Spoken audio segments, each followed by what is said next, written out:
Hi friends, welcome to மொபிஜிக் channel. இன்றைக்கி நம்ம என்ன பார்க்க போகிறோம்னா, நீங்கள் கொடுத்த எஸ்ஏஆர் ஃபார்மு ஆன்லைனில் அப்டேட் ஆகிட்டான்னு உங்கள் மொபைல்லேயே எப்படி செக் பண்ணுறதுன்னு பார்ப்போம் வாங்க.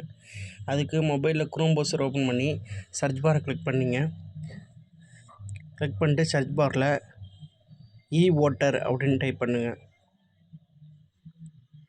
டைப் பண்ணி சர்ச் கொடுத்துங்க. சர்ச் கொடுத்தீங்கன்னா நெக்ஸ்ட் இந்த பேஜ் தான் வரும். இதில் வந்து கீழே ஸ்க்ரோல் பண்ணுங்கள். ஃபஸ்ட்டு லிங்க் இருக்கும், அந்த லிங்கை ஓப்பன் பண்ணிங்க. ஓப்பன் பண்ணோன்னா ஹோம் பேஜ் இப்படி தான் வரும். இந்த ஹோம் பேஜில் ரைட் சைடில் இருக்கும் ஃபில் இனிமிகேஷன் ஃபார்ம்னு, அந்த டீட்டெயிலை கிளிக் பண்ணுங்கள். கிளிக் பண்ணால் உங்களுக்கு வந்து சைன்அப் கேட்கும். சைன்அப் ஆல்ரெடி எப்படி பண்ணுறதுன்னு சொல்லியிருக்கேன். அது இல்லாதவங்க நம்ம சேனலில் போட்டிருக்க செக் பண்ணிங்க. அதுக்கப்புறம் நம்மளோட லாகின் பண்ணிங்க. மொபைல் நம்பர் கொடுத்து ஓடிபி போட்டு வெரிஃபை லாகின் கொடுக்குற மாதிரி இருக்கும். அந்த வெரிஃபை லாகின் கொடுங்க.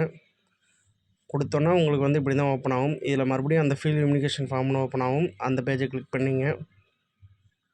கிளிக் பண்ணால் இப்படி தான் பேஜ் வரும். இதில் வந்து ஸ்டேட்டு கேட்பாங்க.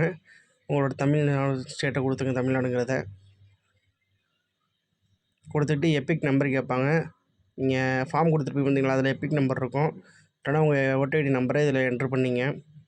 என்ட்ரு பண்ணிக்கிட்டு பக்கத்தில் வந்து சர்ச்சுன்னு ஒரு ஆப்ஷன் இருக்குது பார்த்தீங்களா, அதை கிளிக் பண்ணுங்கள்.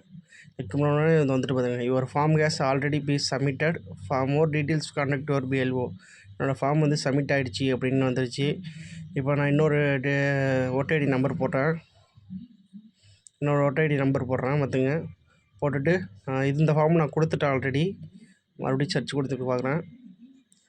ஆனால் இதோட டீட்டெயில் வந்து உங்களுக்கு வந்து ஆன்லைனில் ஃபில்அப் பண்ணுற மாதிரி போகுது. அதனால் இந்த டீட்டெயில் வந்து இன்னும் ஃபில்அப் ஆகலை அப்படின்னு வருது. இதுக்கு வந்து யாரை கான்டாக்ட் பண்ணணுன்னா அதில் கீழே இருக்கும், ப்ளீஸ் கான்டாக்ட் ஒரு பிஎல்ஓ நம்பர் போட்டு அவங்க நேம் கொடுத்துருப்பாங்க, அவங்கள கான்டாக்ட் பண்ணிங்க. இப்படி தான் நீங்கள் செக் பண்ணணும். இதுபோல் தகவலுக்கு நம்ம சேனலை மறக்காமல் சப்ஸ்கிரைப் பண்ணிங்க.